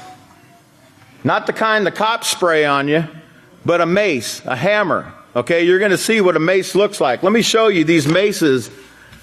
It sounds a lot like Mason, doesn't it? Okay, now look what they like to use. These are some maces right here. These are weapons of war. Look at this thing. Would you like to get hit in the head with one of these? These are the things they use. These are maces. Look at them. These are instruments of destruction. This is what you want if you leave the house of Yahweh, because this is what's coming, and a lot worse. These are what maces are. The word mace, if you go, it means a club. It's also called, remember that Satan has a clever disguise for everything. The morning star weapon. The morning star weapon. The morning star weapon. Remember Yahshua, the bright and morning star? I guarantee he's not using this. Okay? It says maces, listen to this. Maces are rarely used today for actual combat, but a large number of government bodies, the British House of Commons, the U.S. Congress, universities, and other institutions have ceremonial maces and continue to display these symbols as symbols of authority. Symbols of authority. Symbols of authority. Okay? Such as this one right here in the U.S. House of Representatives. Hanging here.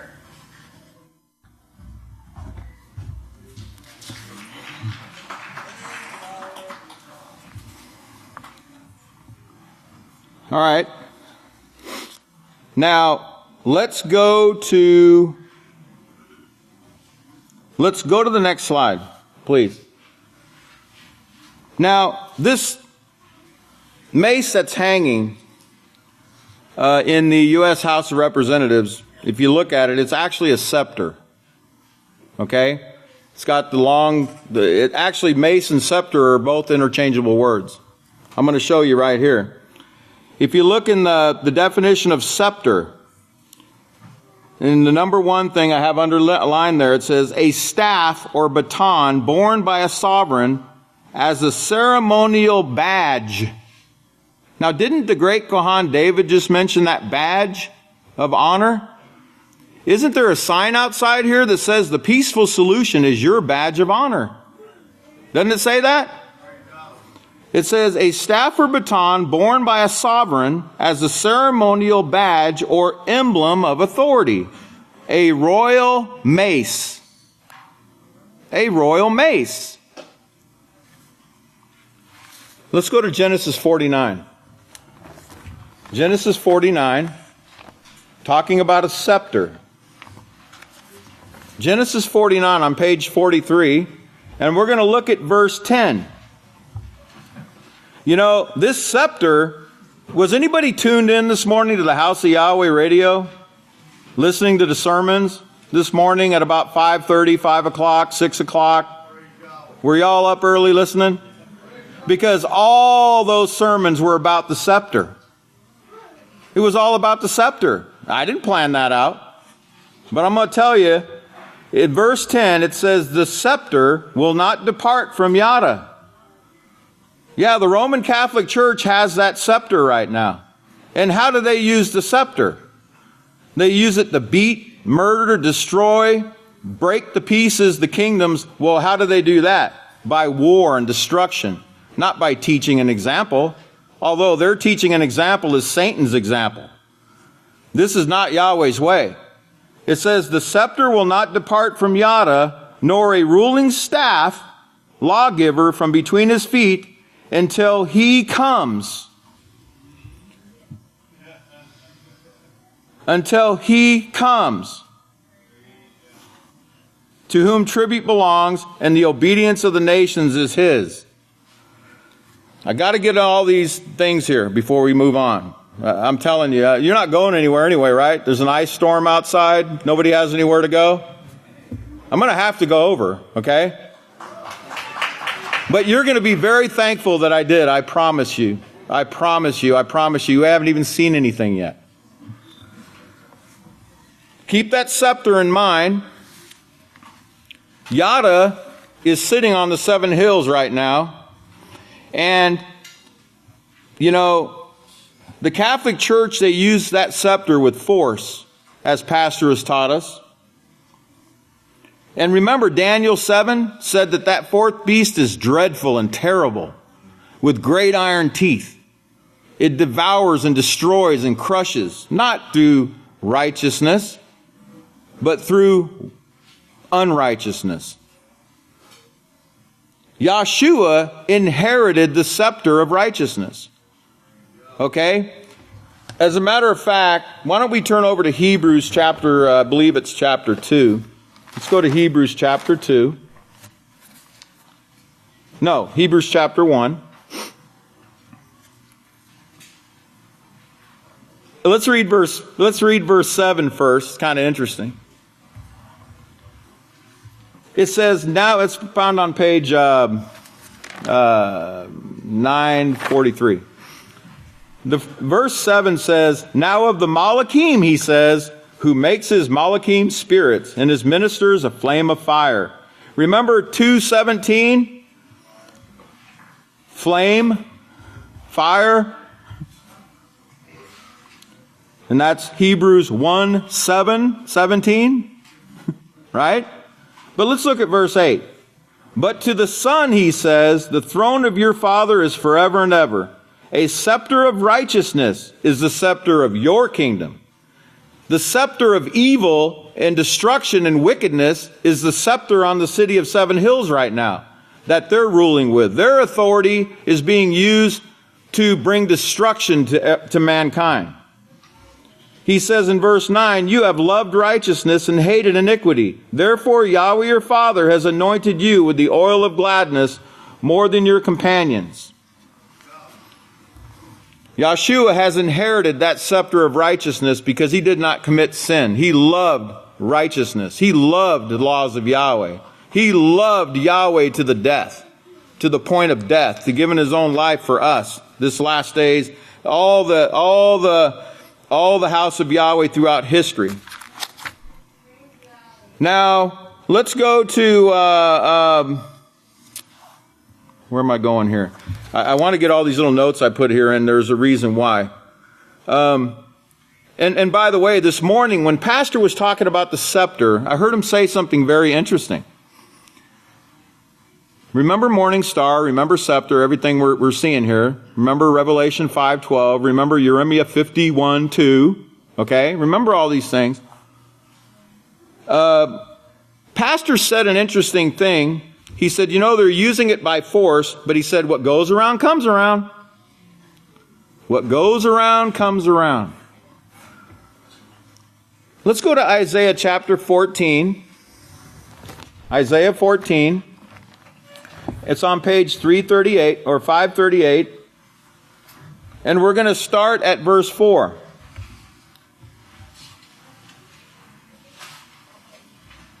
Let's start at verse 3. It will come to pass in the day that Yahweh will give you rest from your sorrow and from your terror and from the hard bondage in which you were made to serve, that you will take up this proverb, this taunting speech against the king of Babylon and say, how the oppressor has ceased, the golden city ceased.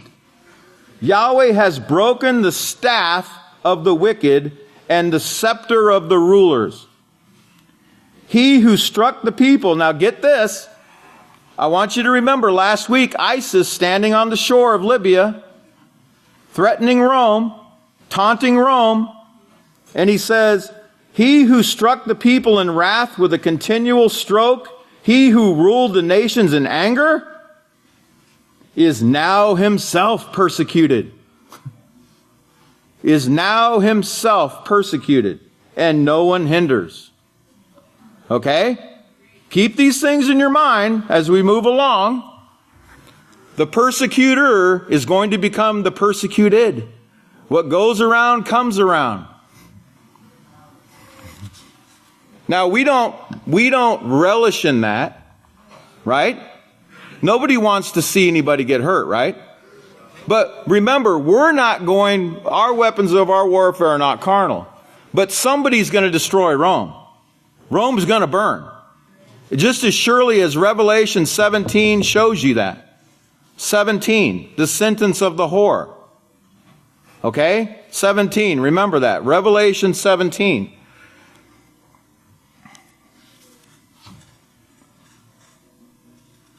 By the way, Pastor said what goes around comes around. I want to show you the definition of 5:12 in Strong's. I have it here. I don't have it on my slides, but I'm going to show you here because when I heard it this morning, I said I got to show what this means because I saw the definition. I looked it up before, but it didn't make any sense until I heard what Pastor said this morning. It means God the ensnarer. He said you'll fall into your own trap that you've laid. God is going to ensnare them in their own trap. Remember, this ruling with force, what goes around comes around. You reap what you sow. Don't be deceived like the prophet said. Whatsoever a man sows, this is what he's going to reap. And if you reap to the flesh, you sow to the flesh. Or you sow to the flesh, you reap to the flesh. Sorry, I'm not a farmer either. I just play one on TV. Okay, so let's go now. Okay, so, all right, so go to the next slide, please. Okay, so we read Jeremiah 51:20, and remember Revelation 51:12. You have the 5:12. And remember the count from the 28th. If you count 74, you get 5:12. And remember morning star. Remember these things. Can I have the next slide, please? On Roman Tuesday morning, Remember the 37th Omer is 512, right? Roman Tuesday morning, when Yahweh revealed this to me, I looked at my iPhone, and it was 37 degrees in Laredo. Now remember, Yahweh confirms these things with signs and wonders, man, constantly. Y'all should notice numbers, you know what I mean? You should notice these things. But I'm going to show you something else that's equally as fascinating. Last night, Friday, in Laredo, was 37 degrees again when the sun went down at Sabbath.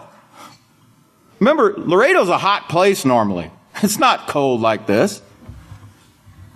Now, if that's not enough for you,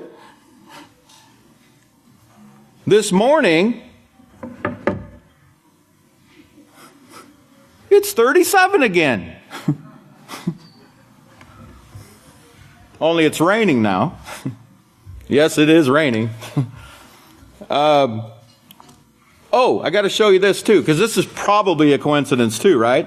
The New Prophetic Word magazine, this lovely magazine right here, this month's issue of the Prophetic Word magazine.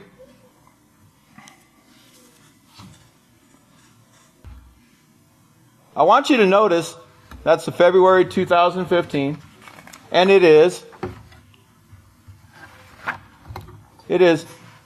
37 pages long. There's the end. 37. It gets better. So the great Kohan David, Pastor called me earlier this week and told me the great Kohan David would be speaking. And so me and him, we spoke, and I heard what he had to say. And, you know, of course, sometimes when Yahweh reveals things, we need that like extra, what would you call it, inspiration or that confirmation, so we can be in agreement about, because we already agreed. I already knew that what he was telling me was true, but I didn't set out to prove him wrong. I knew that Yahweh was working with the great Kohan. I knew that he was inspiring him, and so I said, well, there's something missing. Turn over to Revelation chapter 3 right now, everybody. Turn over to Revelation 3. Remember Yahshua talking about overcoming. Revelation 3, we need to look at verse 26. I'm sorry, 2:26, not 3:26. 3:26, or 2:26, on page 973. Because on every date so far that's been significant, that's where Yahshua says, he who overcomes. But 2:26 was missing. 2:26 was on Thursday, Roman Thursday. Let's read it.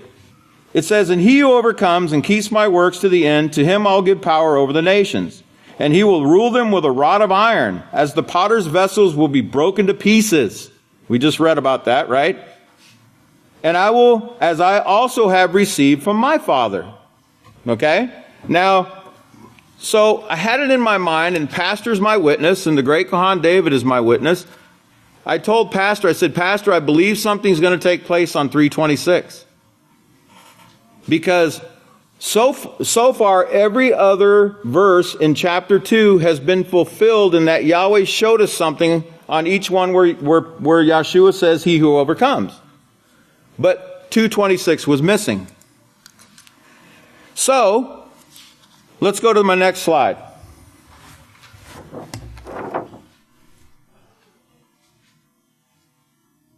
On, I believe it was Tuesday, Roman Tuesday, I got a call from the great Kohan Kiefer Reynolds Hawkins. And he said, do you have that gold mat, the gold sign mat in your house? And I said, yes, I do. And he said, it's hanging on my refrigerator. I see it at least 20 times a day. Because I go there and, well, I'm not telling on myself how much I eat. But I go there quite frequently, so yes, I see it a lot. So he says, did you notice the date on the Abelin Reporter News article? Can I have the next slide? 2/17/1985. What would the odds of that be?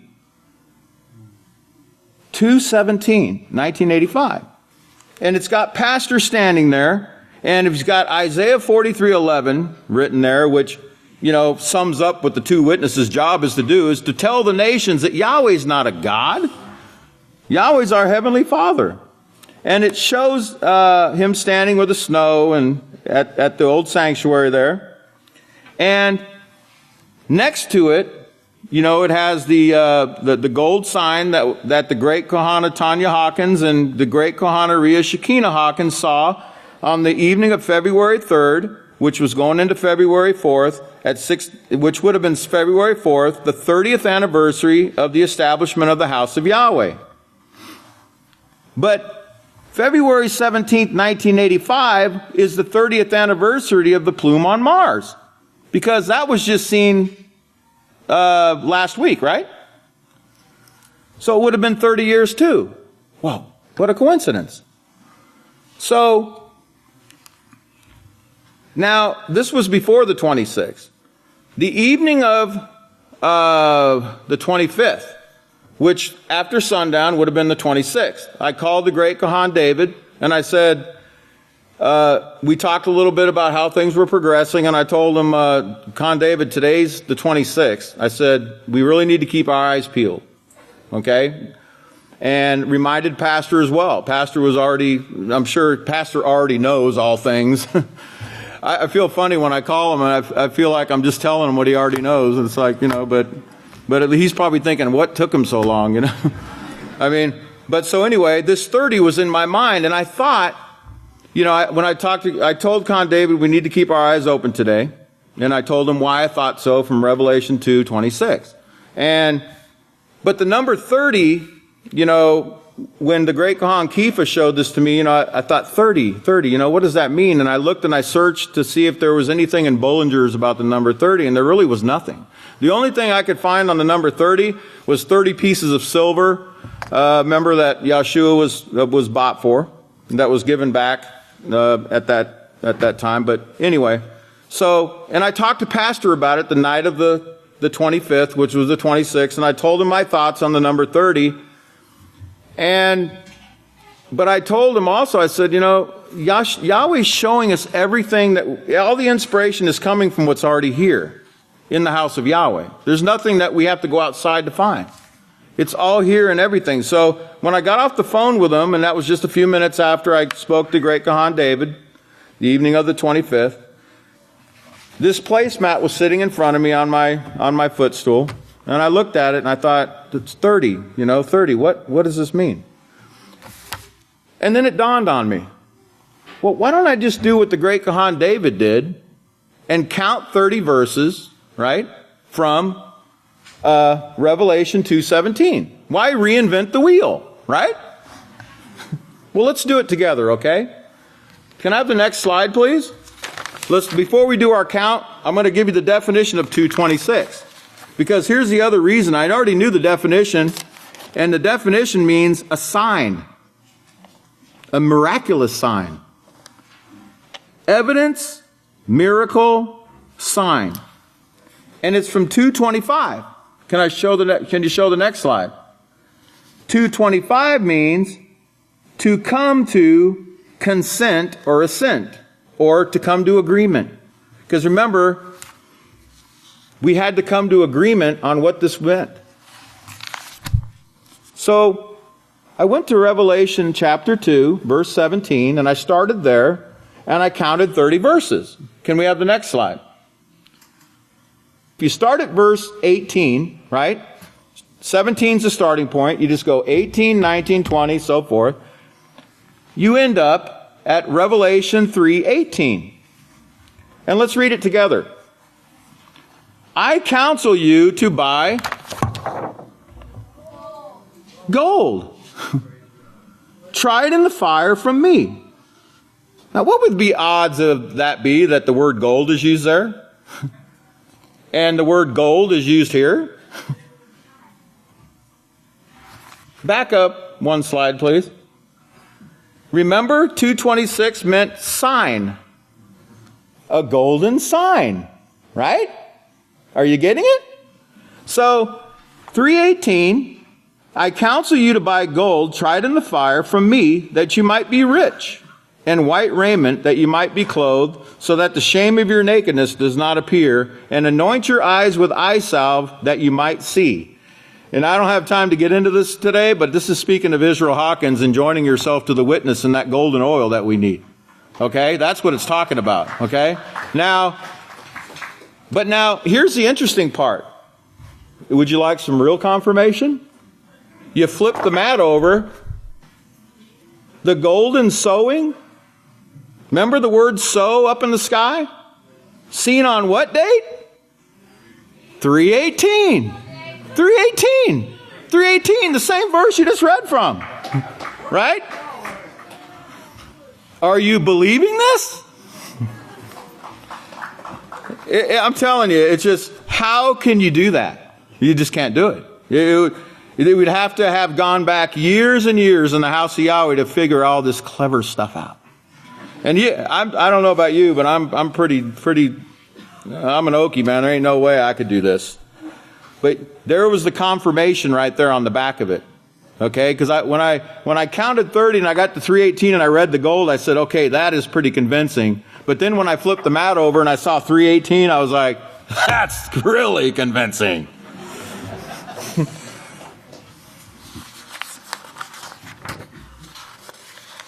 That is just, he's so amazing. So now, go to the next slide, please. I'm almost done. So the golden sign, the sign I was looking for on 2:26 that was promised in the numbers, remember? The sign, a miraculous sign. Yahweh came through, as he always does. Does Yahweh ever failed us in anything? Can you think of a time that Yisrayl Hawkins ever told you something that didn't come to pass? Exactly like he said? No, you can't. And if you still think so, just get with your counselors, read the literature. The answers are there, and Yahweh will bless you with that understanding. Can you go to the next slide, please? So now, let's look at this picture again. By the way, I counsel you to buy gold. You need to go down to the South office tomorrow and these need to be sold out, man. I mean, if Yahweh isn't showing you how important these are to look upon, to remember, everything that the house puts out is for a reason. There's a purpose to it. So, 1985 to 2013, when this gold sign was seen, it was 28 years. 28. There's Pastor. I look at that picture. I was just really looking at him. And I was looking at that picture, and I was just looking how beautiful he looks. He's standing up for Yahweh, man. This 1985, when this picture was taken, this was the beginning of the public condemnation of the one uttering the name Yahweh. Now, I want you to notice what it says in the corner. It says, there's a reason Yahweh chose to use this photograph. Taken by the Abelin Reporter News in their initial attack against the one sent in these last days. To put into the clouds over his house along with the word 2013 gold. 28 years later. That man is pure gold. Okay? Stood up for Yahweh through everything that Yahweh that he was allowed to go through, that fire. He stood up for Yahweh and he never backed down. Remember what Yahshua said? He said, you have kept my word. You have kept my word. Because you have kept my word. Turn over to Revelation 3:7. Turn over to Revelation 3:7, because we've seen that number 37 a lot, haven't we? Turn over to Revelation 3:7. Because now I'm going to prove to you who he's really speaking to. It says, and to the Moloch of the congregation of the House of Yahweh in Philadelphia, or at Abel, write, these things says he who is holy, he who is true, he who has the key of David, he who opens and no man shuts, and shuts and no man opens. That's speaking to Pastor. And he says, I know your works. Behold, I have set before you an open door, and no man can shut it. For you have a little strength, and have kept my word, and have not denied my name. Look at Pastor standing there again. Look at him. He stood for Yahweh, the only man on earth that stood for Yahweh this whole time. Never backed down once. Never backed down one time. Even went to prison. And an orange jumpsuit was put on a man that never hurt anybody. Never did anything to deserve that. But he did it with a smile on his face, and he wore it like a badge, he said. It was a badge of honor to him to go through these things. 30 years.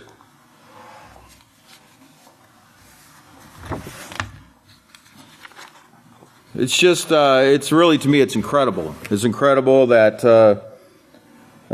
by the way, the House of Yahweh was established on 2/4/83, and if you add those numbers up, it's 17. I mean, you can't make it up. I mean, if anybody needs help understanding, like I said, please, come and we'll do everything that we can to help you. I mean, Yahweh doesn't want it to lose anybody. Now, I want to end this on a really, really, what I think is a really cool note. Let's go to the next slide.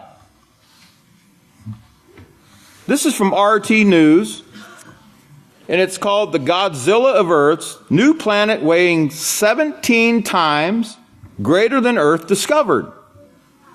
Now, this isn't a new story. Where did you hear this? Didn't Pastor tell us about this planet? Well, of course he did. I'm going to show you. If you notice the publishing time of this story, it was June 3rd, 2014 at 7:48 p.m., which would have been June 4th, because it was after sundown. And it was edited on June 4th, 2014. June of 2014. The 3rd and the 4th.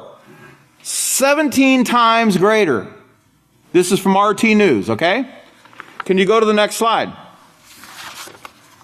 This is chapter 15 of the, can't remember which book this is. I believe the new 14th book. Yeah, the 14th book, the new book, the purple book. If you'll notice the date, 6/4/14, Feast of Pentecost. Pastor says in verse 66, it will take a long time because the earth's going to be destroyed. Of course, you know this. Yahweh thought about that, and he thought about the places that we would need, that he told us to actually look for, by the way. This one is another one. This one wasn't the one that I showed you here recently. This one is larger than the first one that I showed you the other time. That was 9 times bigger than the earth. This one is the major, the mega planet. Another earth, mega earth, 17 times heavier than our planet discovered. Why is Yahweh building these? Why is he building these earths all of a sudden? Was he supposed to wait until you needed it? Now he starts laughing. He says, you see how Yahweh thinks and plans? And science says there's no way this planet can exist. It's too big. It'll never work. They said, is the earth square? Is it flat? Is it really round? Pastor says. Verse 67, well, it doesn't exist, and they know it now. 17 times heavier than the planet Earth. Scientists have just discovered it. They call it Godzilla. I call it Yahzilla. Okay? He calls it the Yahzilla of Earths, a new type of huge and rocky alien world about 560 light years from Earth. 560 light years from Earth. That's a long ways away. A light year is how fast light travels in a year. Light travels 186,000 miles per second. Okay? And you times that by 560 years, okay, and you'll get an idea. I mean, these numbers are just way too big to grasp. What would be the odds of that particular article talking about a world 17 times bigger, and we're talking about the number 17, right? And that, once again, 1 year ago, just like the April 15th, right, where we saw the count. And then at Pentecost 1 year ago, He's talking about this earth 17 times greater. You think Yahweh's making that for us? I can't hear you. Now, I want to encourage you. I'm getting ready to close, but I want to encourage you. You know, if you didn't get enough encouragement, I told you there was going to be a lot of some great stuff today. I hope I delivered. I hope Yahweh delivered you the meal that you were expecting. But now I want to get you ready for something. Can we go to the next slide, please? Next Sabbath is 3/7. It's 3/7. Could that mean that we're going to hear from the seventh Moloch? 37. Okay? I don't know that I could give you, well, you'll get more, but just know the morning star, the authority, the scepter. I want you to remember 5:12. I'm not giving you dates. I want you to remember 5:12. I want you to remember the oppressor. The oppressor is now the oppressed. I want you to remember the authority is going to change hands. I want you to remember these things. Keep these things in your mind. I'm not saying anything. I'm just telling you. Okay? Keep it in your mind. Do not forget what Yahweh's shown you this day. Do not leave the house of Yahweh. Where are you going to go? You going to go to the Pope? Is he going to reveal secrets to you? No, he's hiding everything. The only reason we know about him is Pastor can tell us everything because he reveals secrets. The seventh Moloch. Revelation 10:7. At this time, if everybody would please stand, may Yahweh bless your understanding. And I'd like to turn it over to the great Kohan for closing prayer.